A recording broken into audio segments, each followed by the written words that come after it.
Greetings to all present here today.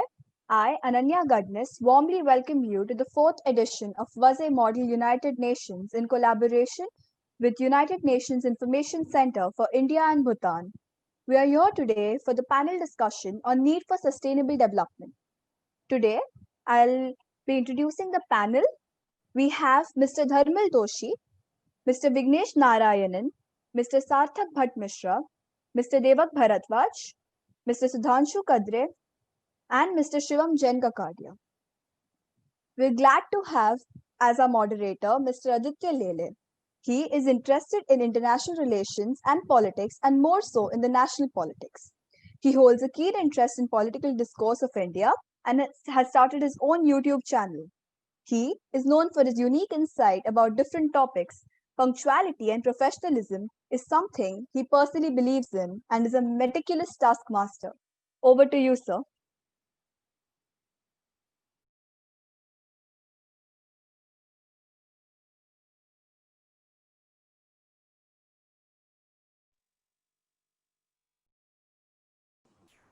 All right.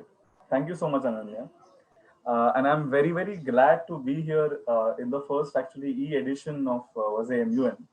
I have been associated in some or the others very smaller roles with WASE MUN for past 3 years. And it's very, very nice to see this conference grow into one of the most recognized conference across Mumbai and the region of Thane. So we'll begin with the session, and as Ananya has introduced all our fellow panelists are also in capacity of executive board members of this conference, and this uh, the panelists have to speak on basically one topic, which is the need of sustainable development goal. I'll just give you one brief of what sustainable development goals is. I am completely aware that a lot of people know a lot of things about sustainable development goals, but as a fellow moderator, it's my duty to introduce in brief. Sustainable development goals, also known as the global goals, were adopted by all the United Nations member states in 2015 as a universal call to action to end poverty, protect the planet, and ensure that all people enjoy peace and prosperity by 2030. The 17 sustainable development goals are integrated. That is, they recognize that action in one area will affect outcome in others, and that development must balance social, economic, and environmental sustainability. There were 15 years of millennial development goals, and now to finish the job, as said by the ex Secretary General of UN, we have sustainable development goals. My first question and actually issue in front of all the panelists is that we often see a bridge between the awareness of sustainable development goals in the educational circles or the scholarly circles, but the gap between awareness and actually plan of action and implementation on ground is very vast. So what can be done to bridge this gap between being aware of what sustainable development goals is and actual implementation in the local policies or domestic policies? We will start with Shivam sir. Shivam sir. Uh, Thank you, Aditya. It's a pleasure to be a part of this panel. I think to really understand the importance of sustainable development goals and then to understand why there is this gap between theory and practice, we have to realize that sustainable development goals is not merely some sort of another resolution or treaty of the United Nations. It is really existential in nature, you know, and this is something which was also mentioned by the chairperson of the United Nations General Assembly in the year 2015 and 16, Mr. Morgans, when he said that sustainable development goals are existential in nature, and therefore the 2030 agenda is the most comprehensive and benchmark because it also witnesses participation of civil societies. Before I come back to this, I would also like to point out the importance of the Brundtland report, which highlighted the importance of intergenerational equity as well as economic, social, and environmental sustainability, wherein respect for human rights is essential. This is linked to the very definition of sustainable development, which is meeting the needs of the present without compromising the needs of the future generations. And once we have this understanding, we will be able to create this awareness. So first and foremost, we have to realize that sustainable development goals are existential in nature. And at this point, I would like to quote one of my favorite, sayings. I think it's an American quote, and it goes as follows: only when the last tree has died, and the last river has been poisoned, and the last fish has been caught, will we realize that we cannot eat money. Thank you.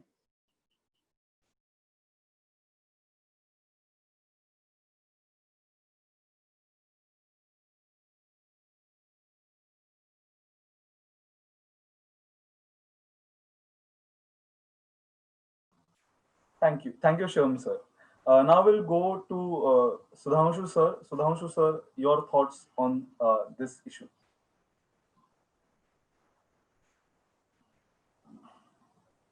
I think his mute.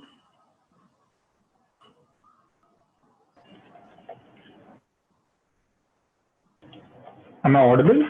Yes, yes. Thank you so much. Thank you, Aditya. Firstly, I'm very honored to be part of this panel. Considering like many of you guys have accomplished a lot compared to me in legal sector, stating like I'm not from a law background.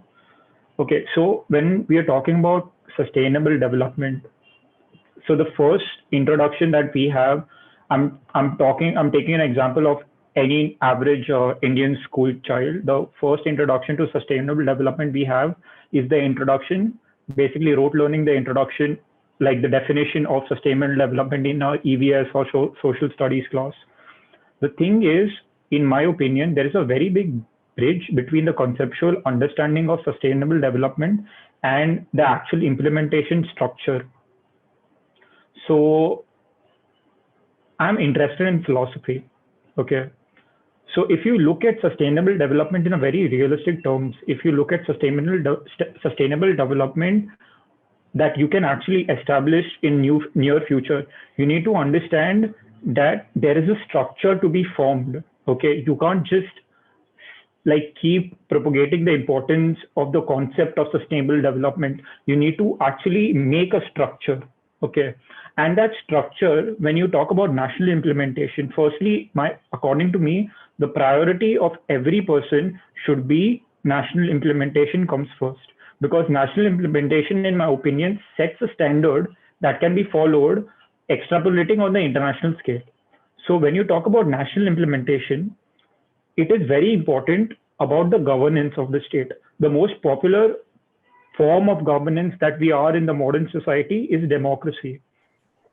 You need to understand that sustainable development, to actually have national implementation, democracy should be, the democratical condition should be factored in. Okay. So there have been a lot of political historians, even philosophical historians, that have commented on the fundamental issues with democracy. Okay. Socrates, when he was about to die, he was put on trial because the local government found out that he was, I think so. There was two cases, that was two reasons that he was put to trial. The first was corrupting the mind of young people with anything that seems deviation from the standard that those people held at that time. Okay, by democratic rule, he was given the opportunity to plead his case for innocence, but he stated that he has no case and he doesn't want to plead his innocence. He did this because he wanted to specify he wanted to teach his disciples that democratic rule, in that terms a majority rule, doesn't always head towards a moral or a sound solution. Okay, so that is one of the most important issue with democracy, is democracy of a country is directly the effectiveness of the democracy of that country is directly proportional with the quality of education. Okay, because if the I would bring in Devak sir right now on this very point, that implementation will take the point across. Sure. Not an issue. I would like to hear Devak's point of view as well. Because this was a very crucial point you brought in, that there has to be a relativity, or the quality of democracy and the quality of governance is very important for the ground level, implementation. How much we talk here in these panel sessions, and this is, I am sure, not the first panel session on effective implementation. But then, what can be done on this relatability of governance and the structure which is built by international players? Devak sir, on to you. Good evening, everyone. Firstly, Sudhanshu really explain or give a very brilliant introduction to what my point would have been. Is that let's take a look at the governance which has been taking place in the 1800s, if not the current time. It's pretty backed up by the economic ideology which countries have been following. Let's look at the industrial age. Let's look at essentially the way what a good economy is defined as by a state. A good economy defined by certain states was that that everyone should have an opportunity to earn as much as they can, to build there should be better industrialization, so on and so forth. The other side had everyone should have equal, everyone should not, there should be no one who's left behind. Now all of them are very subjective ideologies which we have used to measure objective success. So that's when the difference sparked when we got in the SDGs, because if you look at the SDGs, they're very objective goals: ending hunger, gender equality, very, very objective goals. Now the bridge which you see here is pretty simple.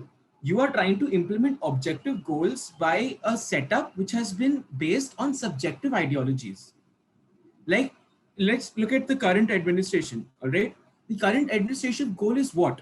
To ensure that everything made in India is a major ploy to ensure that our global presence is improved. So export would be given much more importance than import.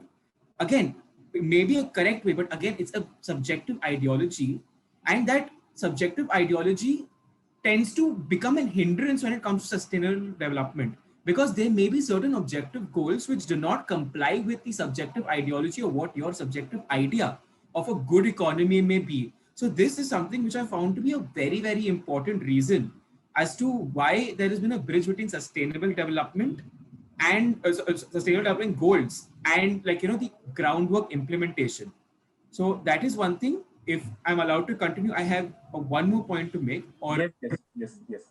So again, that was the one point about what the economy is. The second thing, which is I think of primary importance, people don't understand, is that cannot only expect the government to be the only major player here when it comes to sustainable development goals. Because if you read it, it does not indicate that the government or the states includes everyone. And in everyone, people forget that it includes non-governmental organizations. It includes multinational companies. It includes groups. It includes religious religious sects. It includes various groups of people. It includes students.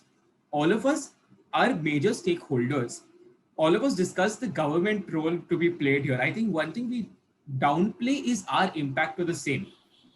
Let's look at SDG 3, gender equality.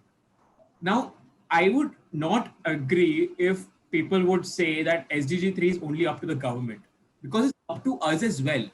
It's up to us to imbibe in ourselves the ideology that all genders are equal, and there are various other SDGs which do have that connotation, which requires not only the government but also other stakeholders to step up.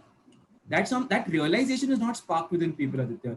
They think government, we've elected the government is to be doing that. The government facilitates, the government lets the groundwork, the government governs, the government does not do. It's not the whole machine, it's the administrative body. So yeah, that is the thing. On the expectation that government can't be a babysitter for the completion of these sustainable development goals, I'll bring this discussion to Vignesh sir, where again, to sum up Devak's point, the first point which Devak made was the concepts of sustainable development goals or ideals are very subjective to every country. Poverty can be relative to what it is in North America, and poverty can be relative to what it is in Africa or the continent of Africa. So Vignesh sir, same issue to you, your points. Yes, so firstly, it's an honor to be, am I audible? Yeah. It's an honor to be a part of this panel and to my views about this particular issue which we are discussing right now. I understand first foremost thing required is compartmentalization. Now we compartmentalize and characterize various aspects involved in the SDG. By compartmental and characterization, poverty, like SDG 1, which aims on reducing poverty, we need to understand, we need to firstly characterize poverty to relative, absolute, urban and rural poverty. And secondly, adding up to Devak's concept of subjectivity, which he mentioned, that could be solved up to a good extent by characterizing. Second major concern when we come up to is monitoring mechanisms of SDGs. And when I talk about monitoring mechanisms, we have something called as the Commission on Sustainable Development, which was established by the UNGA in December 1992. Now we need to understand the Commission on Sustainable Development needs to be to a huge extent empowered in collateral ties and engaging with various nations. Third biggest stake, though yes, SDGs are a framework for how we exactly analyzing what people's problems are. But further, we need to understand it needs a lot of decentralization. When we go from one authority to another, decentralizing and empowering the authority with the limited capacity and resources also a big aspect which we need to address. Coming up to two biggest challenges in SDGs, which is a matter of concern, is SDGs are silent on how do we bring the right stakeholder at the right place at the right time. For example, let's take African nations. There are various issues of concern. Let's take SDG 3. Now, yes, it's COVID pandemic. For everyone, SDG 3 has become a big concern when we talk about healthcare. But have we forgotten African nations which have been suffering in regards to SDG 3 since years? Had there been characterization of public health system through SDGs, we could have reached out to those African nations in a different way. Asian nations need a different perspective. My basic summing up is geopolitics is a large factor which plays a role, and we cannot probably generalize a set of goals in a same manner for all the stakeholding nations out here, sir. Thank you, Vignesh. Summing up Vignesh sir's point, were first prioritization of which goal has to be achieved in what region of the world. And second was a strong need of monitoring mechanism, which will actually give an incentive to nations which are competing to their relative performance in last year, last quarter, so on and so forth. Going on to our next panelist, there's Sarthak sir. And on those points, Sarthak sir, your thoughts. Hi, I hope everyone is keeping well. I think that's the order of the day. That we wish each other the health and happiness that we otherwise would have on a normal day. Secondly, Aditya sir, to bring out a very radical point at this pedestal, I believe SDGs are very much akin to a figment of our imagination. And I would, to address this point, I'm going to take the support of two standi. The first, the legal part of things. To take a cue from what Shivam sir had mentioned, SDGs are not a treaty. Hence, there is no enforcement mechanism in place. If it would have been a treaty, VCLT would come to place, the Vienna Convention on Law of Treaties, or any of the other implementation mechanisms, so to say. When we look at the wording from the very website of SDGs itself, it says everyone is needed to reach these ambitious targets. Nowhere in the entirety of the webpage of About Us in UNDP/content/UNDP/EN/home Sustainable Development Goals is the word realistic made or practical made even once. And that makes us wonder of all the things, of all the wonderful points which have been placed in the forum of the house today. Is this something that is really practicable? Now, why do I say it's not practicable? For this, I'm going to refer to the UNGA resolution that initiated SDGs Commission, as was mentioned by Vignesh sir. For this, let us understand how the monetary mechanism or the funding of SDGs happens, right? So, agar aap sab gaur farmaye on the fact that there are 36 board members of the SDG Commission, so to say. These board members are members from countries. Out of these 36, there are 12 donor countries. Who are these 12 donor countries? These are the countries who fund almost 80 to 90% of all the activities that UNDP and UNFPA, which is the United Nations Population Fund, undertakes in the name of Sustainable Development Goals. At the end of the day, we have to take into consideration that there is going to be some sort of bias if my functioning is going to be determined by 12 countries out of 194 which are recognized, plus 2 Vatican City and one more, I'm not coming across the name of the country. So दिक्कत ये हो रही है कि 12 countries are going to decide on what, number one, the definitional aspects are, number two, the operational aspects, and number three, the framework part of the entirety of a sustainable development goal ka functioning. So you see, it is a very romantic, it's a very Sunny Deol feeling that we are going to go tomorrow and save the ones who are in danger, but or the ones who are oppressed, so to say. But in the entirety of this Bollywood movie life, we forget what to do about the oppressors.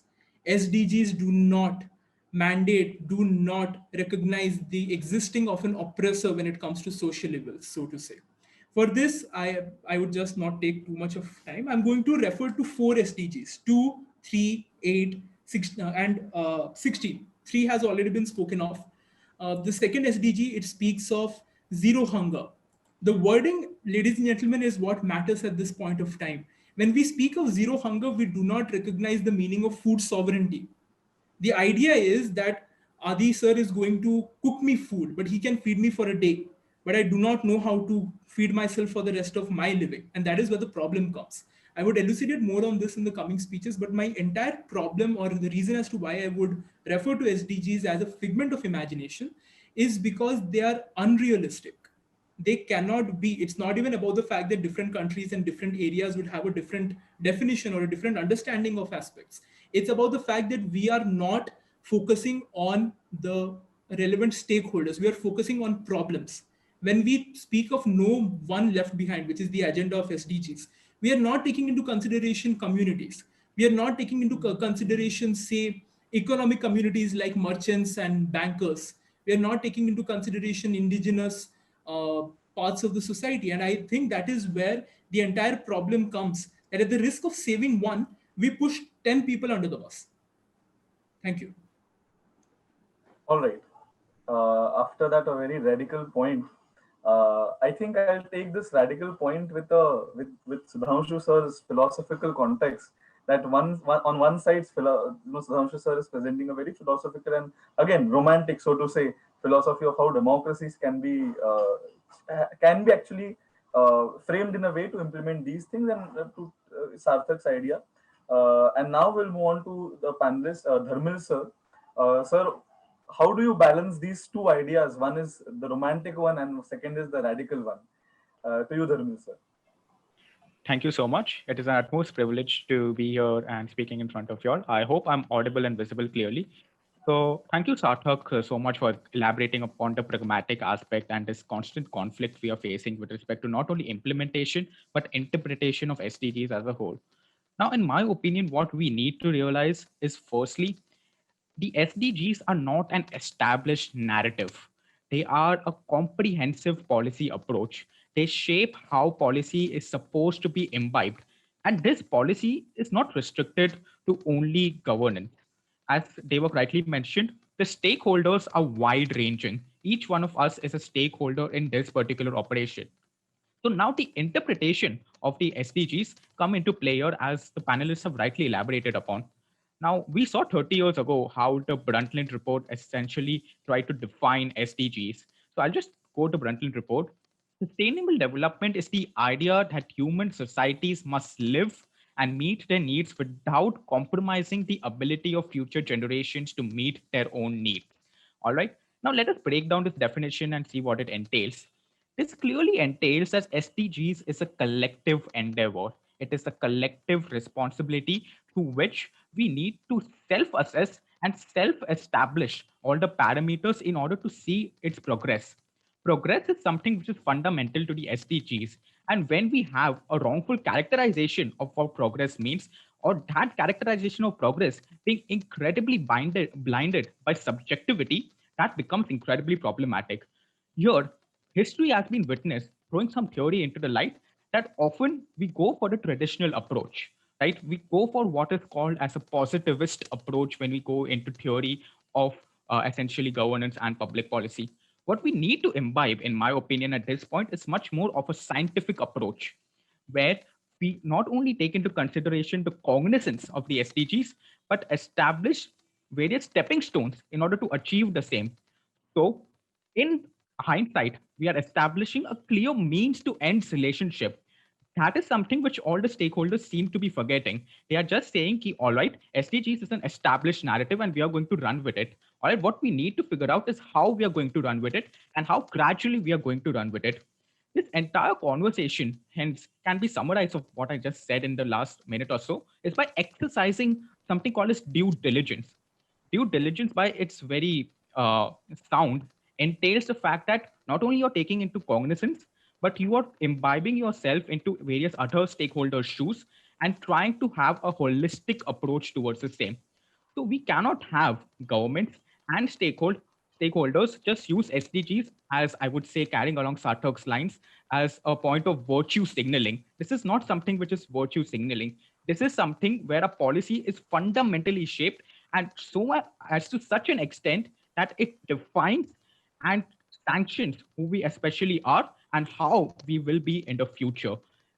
By us, we mean the human race as a whole, taking into consideration the estate of the human race, that is the earth, that is the environment, and all the things necessary for the human race to sustain itself in its very meaning. So, yeah. Thank you, Dharmil. Again, Dharmil has pulled this point back from pragmatism to a near middle ground with saying that, and again, I think agree with Dharmil's point, and just to add my own opinion in the last, because we'll be going on the next issue after this, that we have something called directive principles of state policy. Again, a very romantic idea in our Indian constitution, but I think that has worked in a very positive manner when the country seemed directionless, when the policy makers seemed directionless on certain issues. I think those were the guiding lights in a way for the Indian governance, and I think they shall prove in the same way for the global leaders as well. And on the same global leaders point is our next issue. COVID pandemic has actually more or less revealed the benefits of multilateral help that no one alone can sustain in a complete manner, and negatives of narrow nationalism. Uh, in hindsight, we will discuss as the second and the last question of this panel discussion that how multilateralism has shaped after COVID pandemic, and how will this support in the next decade of the completion of SDGs. And this time we'll start with Dharmil sir itself. Sir, starting with you on this issue, that how multilateralism will shape the next decade of SDGs after the lesson maybe we have learned after COVID pandemic. Over to you, Dharmil sir. Thank you so much. Speaking of multilateralism as a whole, firstly, it is difficult to actually accept the fact that the global community might have learned a lesson from these unprecedented times. Why do we say so? Because the very foundation of multilateralism is some sort of mutual understanding. In the best case scenario, this mutual understanding translates into trust. In my very opinion, not only among states, but even between states, there is a significant lack of trust. There's a significant lack of mutual understanding. This again comes back to the subjectivity being implied here and not taking into consideration a holistic outlook. Now, what we need to do here is essentially coordinate with all the stakeholders involved. What is the problem here? That people and all the stakeholders and all the groups of people will often hesitate to initiate this coordination, because at the end of the day, they will believe that their self-interest, or when it's talking about states, their national interests are tantamount to global interests, which is true, which we concede to. However, if a balance is not striked, all right, that leads to something called as isolation. Because at the end of the day, how does a narrative come into play? All right, a narrative stems not only out of an opinion, that's an opinion essentially that deviates from a narrative, right? It is something which starts to establish itself, which starts to influence people, and it gains popularity. As we know, man is a social animal. Nothing can exist without the existence and without the presence of its counterpart. So, as we say, this is how narratives actually grow. And when these narratives become predominant in a global setting, become predominant rather even in a communal setting, one narrative tries to essentially overthrow its counter narrative or even any other corollary narrative. So this is why a balance is essential to establish. And how can this balance be established? By multilateralism. By multilateralism, we believe that firstly, acknowledging the fact that there are other narratives which exist, all right, taking into cognizance what these narratives actually entail. And thirdly, which is the most important thing, is taking the initiative in order to try to bridge these narratives and try to assess where we are heading towards. All right. Thank you, Dharmil. Now we'll move on to Sarthak sir. But before that, I'd like to make a very interesting point. The only narrative we know coming from any nation is self-interest when it comes to international relations. So I think taking that point of self-interest, Sarthak sir, over to you. How this next decade will shape after a lesson learned from COVID pandemic with respect to SDGs and multilateralism? Thank you, sir. Interesting question. Interesting, very interesting perception at that. So, any sort of relation in life or in general between countries, between people, works on the principle of Sam Dam Dandabhed. There is no differentiation to it. So, you try to cajole, you try to be friendly. If it does not, then you show the stick. And if it does not, then you threaten to hit the other person with it. The same thing would also go for international relations as we are framing. So, I'll take one point from Dharmil sir's understanding that we haven't learned. We haven't learned whatever happened with COVID-19, the pandemic, the way relations and the way lives have changed. And that is precisely why, after everything is said and done, in HRC, China is still at the seat. There is, so HRC at the end of the day is one of the examples, so to say. There is a reason as to why China is there, because the understanding of multilateralism would work if at one end of this multilateralism is a country which has a lot of authority or power to it. Multilateralism otherwise practically is not possible. Take any example of any major political bloc there is, or major military bloc there is. There has always been historically one suo motu proclaimed superpower which was at the helm of affairs, and that is exactly why multilateralism worked. Otherwise, the reason as to why tomorrow I, Adi sir, uh, or Vignesh sir would come into an alliance is also because of the fact that we have a vested interest. So multilateralism, no matter what name we give it, and I'll wrap it up here, is based on the foundations of unilateralism where greed, sovereignty, self-interest runs the show. All right. Again, a very interesting point made, and I won't interfere at this point of time. I'll keep it going with that same interest. Over to Vignesh sir on the same issue. Yes, it's interesting about talking about multilateralism. One major factor which all of us have to keep in mind, the past history does play a role. There is a past element of history. There's a past relations which country have amongst themselves. Now today, to me, like if I say here, US, China going to come together essentially after the history of imposing tariffs and so on is very idealistic, which is not pragmatically possible because of geopolitics factor, which firstly applies. A country like China, which even has a different location, has a different requirement at this point. Now, the problem here is we generalize, oh, US, China, they have a same requirement here. The population, the need of United States of America would be absolutely different, and China would be absolutely different. To some extent, there is a good amount of polarization which is there, and which is a matter of concern, which hinders multilateralism in a way. COVID-19 has led to polarization. When we talk about test kits or any other factor, accusations on accusations on WHO, there is a form of polarization in these stands, which has been there to certain extent. But another essential factor which comes is we need to understand that past history is the major factor which would lead to multilateralism. Compromise on past history is essential. I would sum up my argument here. Thank you. Very interesting point. Vignesh says here that only because of this pandemic, not all the grudges of the past are going to be forgotten by the large players in international relations. And with this argument, we'll move on to our next panelist, Devak sir. Very, very interesting points. I mean, I expected this from this panel. Obviously, I really respect the panelists on board. I would like to bring a different perspective to it. So, why did multilateralism, why is the question arisen today?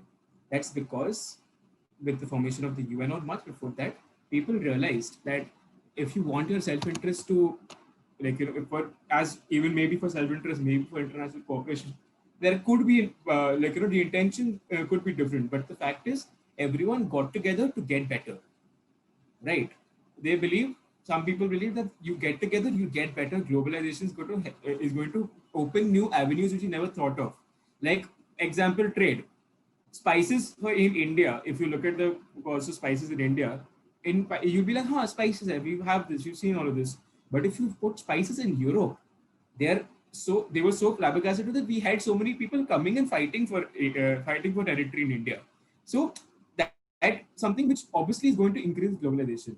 Now, when it comes to the COVID-19 pandemic, what they've realized is that the globalization network is so intrinsically woven in that you cannot, that even if a country is propagating that we want to work on our own, we want to do our own. Best example is, I think, the United States, who have been trying to cut their webs with most of the like, you know, what organizations. You see that disconnection from WHO, so on and so forth, where they say, on a small extent, even your UK, the United Kingdom, with of course, with Brexit, right? Exactly.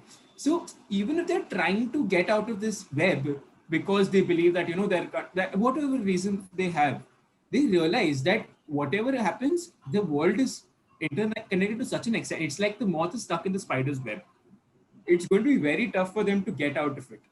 Now the question arises: are you going to make the best of it, or are you going to wait until the spider comes and eats you up? That's what I think the COVID-19 brought towards it. And I think at this point, we're probably failing at it, because let's look at the way we've been dealing with this only. Let's not talk about the other economic goals or something like that. The opportunity to pull in the best scientists across the globe in a global consolidated effort was completely shot out because of international relations. US and China is there. Russia decided to make their own vaccine and came up randomly with it. US then decided we're going to get all our institutes involved and get their vaccines in place. Now everyone basically has now gone into a run because they realized अगर vaccine जल्दी बनाया तो vaccine हम sell कर सकते हैं. US, what I think, I don't know if I'm quoting the correct amount, but over $1 trillion vaccines was taken from Russia. That order was placed. I don't know if it's trillion, or I'm not very well sure of the amount, but it was a huge consignment, something. So that's what it turned out to. So we've seen the effect of multilateralism. We had an opportunity to use it to its finest, but we failed at it. We've clearly failed at it, even with the explanation of the vaccine. Other cases, so we've seen the reports, we've seen how people have suffered. Like, it saddened me because for my college, I was working on an initiative to bring forward international situations and how they've been affected to the pandemic. And if you read the UN report on Yemen, it's very, very saddening. I spoke to my friends and I said, I do not believe this is how bad the situation is. I am shocked. It's gone that bad. So yeah, I would like to end in saying that if talking about the multilateralism side, we failed at it. Again, I think it was like a Halley's Comet, which actually proved Einstein's theory. But here, even after proving that these cutting out their global relations is a wrong part by a global pandemic, I think it was a Halley's Comet for international relations. And some thinkers said, don't call it international relations, call it international egos. So yes. Going with that point, that whether is it a lost chance? We'll go to Sudhanshu sir. Sudhanshu sir, your closing thoughts. Thank you. So the question that was asked, firstly, just answering very simplified. No, I don't believe multilateralism is sustainable and actually can bring a change for the status quo. But I want to point out one thing. If somebody is taking minutes of the meeting, or somebody is being attentive from the first to the end, you will see a trend, okay? So when you go from a fundamental aspect, that is sustainable development, okay, not sustainable goals as per published by the United Nations, but the concept of sustainable development, you bring international influence, you bring multilateralism, and you bring organizations, basically international organizations like UN. What happens is that basic concept is forgotten about, okay? If you see the arguments, if you see the narratives, if you see the discussions right now we are having, people haven't talked about sustainable development in the past 5 or 6 speakers after me and Sarthak to an extent. Okay, this is the issue that I face. I'm not from a legal background. I haven't, even though I've studied international relations and international law a lot during my undergrad, I am not from a legal background. And this is what I can contribute to you guys who are from a legal background. When you connect a basic issue that can be solved at the ground level, and if you forced international concept and you force this international influence on it, right, the primary aspect of the issue just vanishes. Sustainable development, according to me, is not sustainable goals. I think so. Sustainable goals published by UN are a completely different thing. Okay, that is far-fetched, whimsical. I completely understand. Sustainable development is a way of life. Now, as Sarthak has said, and even Lele sir stated that my narrative was romanticism. One need to understand philosophy is not romanticism. Romanticism is an aspect, a branch of philosophy. Okay, everything that you guys are talking about, even if you've come through it from proper knowledge of education or like knowledge of legal law, that came from a philosophy only. Law originated from legal philosophy. Everything that you need to understand is based on thought. Okay, that's why my point of view is, rather than alienating people, citizens of a country, by bombarding them with how their consequence would affect it on the global scale, I think so the ground population, the ground zero implementations and the reforms are needed, because I think so sustainable development is very much achievable. It's possible. But the thing is, it should not be it should not be confused with sustainable goals. That is something globally. There are two different things. Sustainable development is a way of life that we need to start living towards. Sustainable goals, UN will do it through their agency, through their money. So I want to finalize it by stating you need to know the difference. You need to understand what sustainable development actually is. Thank you. Thank you, Sudhanshu.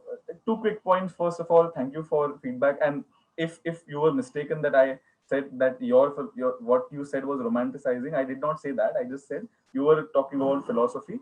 And what UN Sustainable Goals are is a romanticized idea of what development can be. Just to clear out things. And to our last panelist for today, Shivam sir, same issue about and multilateralism being a prerequisite of SDGs. On SDGs, next decade, and multilateralism. Shivam sir. Thank you, Aditya.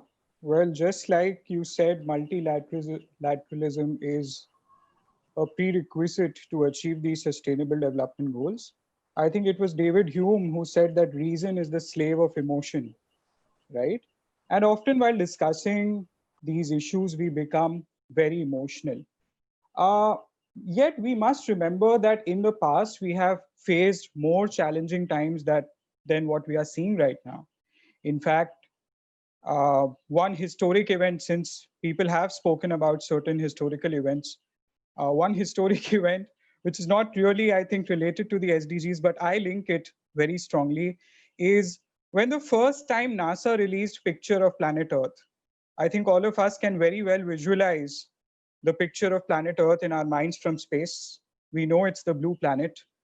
But when it came for the first time, we realized that we have limited resources and we can't get rid of our waste, And this is now something which we study in economics also, that resources are limited and have alternative uses, wants are unlimited and recurring in nature. So therefore, where are we in terms of sustainable development and sustainable development goals? I think the answer to this question of multilateralism is in the SDGs itself, which has been laid out. Nowhere it says that this is the end of it. Nowhere the 17 goals put a full stop on the process. Rather, it's an ongoing process. In fact, if you read the sustainable development goals, they cannot be read in isolation. They are all interconnected, firstly, right? There is a report by the ICSU which has pointed out the interaction between goals 2, 3, 7, as well as 14.